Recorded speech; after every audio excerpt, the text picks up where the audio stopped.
जय हिंद साथियों, नमस्कार। मैं हूं कंचन कुमार यादव। अब पीछे का जो बैकग्राउंड देख रहे हैं ना, मैं कोई टीवी चैनल वाले जैसा व्यवस्था मेरे पास नहीं है ना, तो कोई बड़े यूट्यूबर की तरह मेरे पास कोई व्यवस्था है जो पीछे का बैकग्राउंड चेंज रखूं। तो आज का टॉपिक ये है कि मैं पिछले कई दिनों से देख रहा हूं टीवी पे चल रहा है जो हिंदू राष्ट्र बनाने की मांग जो लोग कर रहे हैं। जैसे कि पहला नंबर पर अभी आ रहे हैं बागेश्वर बालाजी के जो सरकार हैं पीठाधीश धीरेन्द्र कृष्ण शास्त्री जी का द्वारा, और बहुत सारे कई सारे सेलिब्रिटी हैं, पॉलिटिकली जो कई नेता हैं, उन लोगों का भी मांग रहा है कि इसे हिंदू राष्ट्र बनाना चाहिए। और हमेशा से आप सुनते हैं जो लोग जिसे बोलते हैं कट्टर हिंदू सरकार, जो माननीय योगी आदित्यनाथ जी को लोग बोलते हैं। फिर कई मुसलमान ये भी बोलते हैं उनको कि नहीं, बहुत अच्छा सीएम है। चलिए, उनसे हमारा कोई मतलब नहीं है, लेकिन उन्होंने भी कहा है कि इसे हिंदू राष्ट्र बनाने में कोई दिक्कत नहीं है। तो बहुत सारे लोग ने बोलता है कि इसे हिंदू राष्ट्र बनाने में कोई दिक्कत नहीं, हिंदू राष्ट्र बना देना ही चाहिए। तो आखिर बनती क्यों नहीं? इसका पीछे कारण क्या है? इसका पीछे कारण हिंदुस्तान का मुसलमान नहीं है। हिंदुस्तान का जो हिंदू एंटी हिंदू जो बहुत सारे मजहब है, वो लोग विरोध नहीं करते। विरोध करने वाले पॉलिटिकली दो चार 10 पार्टी वाले जो होते हैं कि इसे हिंदू राष्ट्र नहीं बनने देंगे, नहीं बनने देंगे, बनेगी तो भूचाल आ जाएगी, ये आ जाएगा, वो आ जाएगा। जैसे लोग बोल रहे थे कश्मीर में धारा 370-35 से हटेगा तो खून की नदियाँ बहेगी। तो एक दो नेता हैं जैसे लोग बोलते थे कि मच्छर नहीं मरेगा, लेकिन कहीं ना कहीं हटा दिया गया, और सच्चाई बात है कि कुछ हुआ भी नहीं। इसी तरह से अगर हिंदू राष्ट्र बना दिया जाए तो मेरा हिसाब से कुछ इशू होने वाला नहीं है। लेकिन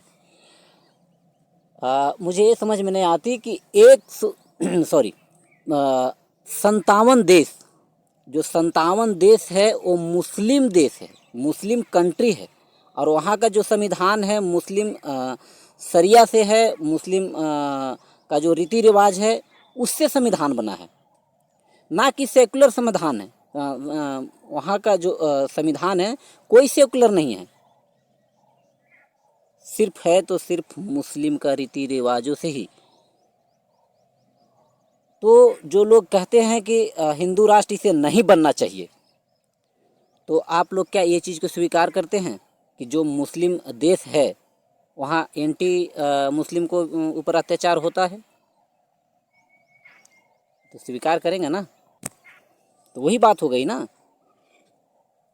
जब अगर हिंदुस्तान में हिंदू राष्ट्र बनने से कई मजहब वाले को परेशानी आ सकती है, तो आप ये भी स्वीकार कीजिए कि जो मुस्लिम कंट्री है, जो मुस्लिम शिया सुन्नी वाले लोग जो हैं, या फिर उनका संविधान जो चलता है मुस्लिम धर्म ग्रंथों से चलता है, तो वहाँ पर हिंदू, बौद्ध, सिख, पारसी, ईसाई को ऊपर अत्याचार होता होगा। इस चीज़ को भी आप मान लीजिए। लेकिन कुछ कुछ कंट्री में ऐसा होता भी है। जैसे पाकिस्तान देखिए, भीख मंगा नंगा साला कटोरा लेके घूर रहा है। वहाँ पर हिंदुओं के ऊपर, सिख को ऊपर, बौद्ध के ऊपर, पारसी के ऊपर, यानी कि एंटी मुस्लिम है, सभी धर्म वाले के ऊपर वहाँ पे अत्याचार होता है। बांग्लादेश में अत्याचार होता है, खास करके 2 देश में तो ज़्यादा अत्याचार होता है। लेकिन आप निश्चित मान लीजिए कि अगर हिंदू राष्ट्र बनेगा तो कोई अदर धर्म वाले के ऊपर अत्याचार नहीं होगा। जैसे और मुसलमान का जो देश है, मुस्लिम कंट्री है, 57 देश है, जिसमें से तकरीबन मैं मानता हूँ कि 57 देश में से तकरीबन 40-45 ऐसे देश हैं कि जो मुस्लिम राष्ट्र रह के भी अदर मजहब वाले के ऊपर अत्याचार नहीं करते हैं। इसी तरह से हिंदुस्तान में भी कुछ दिक्कत नहीं आएगी। मेरा भी यही मानना है कि अगर 57 देश मुस्लिम कंट्री हो सकता है तो मात्र एक देश हिंदू राष्ट्र क्यों नहीं हो सकता? आप जरा सोचिए।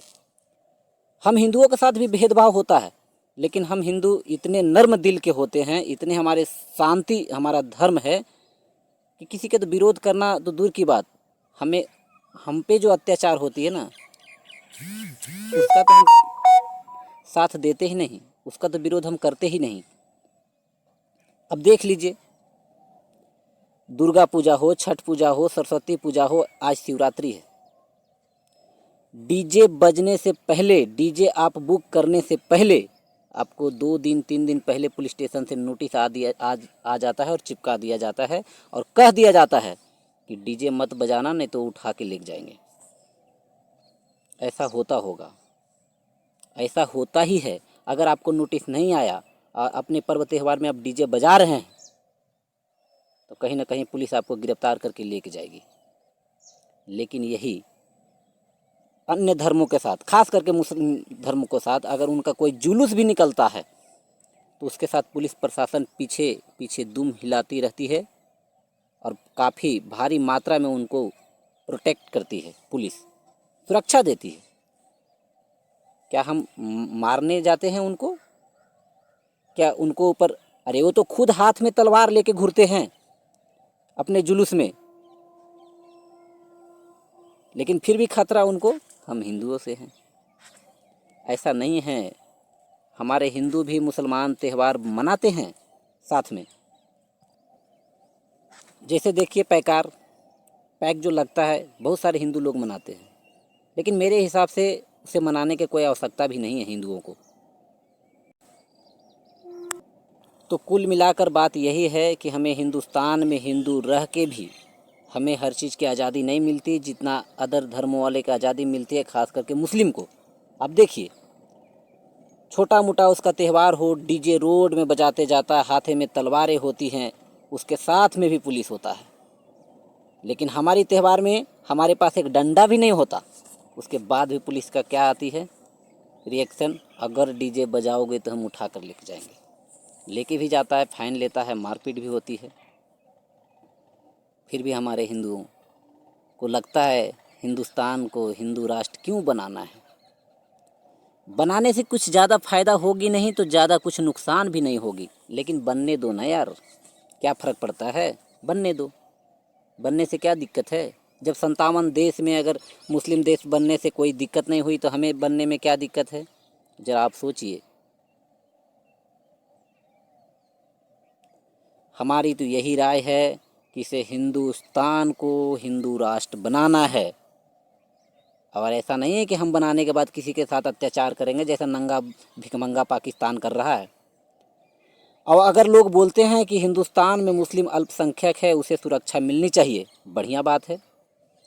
तो हमारे पाकिस्तान और बांग्लादेश में जो हमारे हिंदू भाई हैं और अदर कास्ट, अदर रिलीजन के जो लोग हैं, उनको सुरक्षा क्यों नहीं मिलती?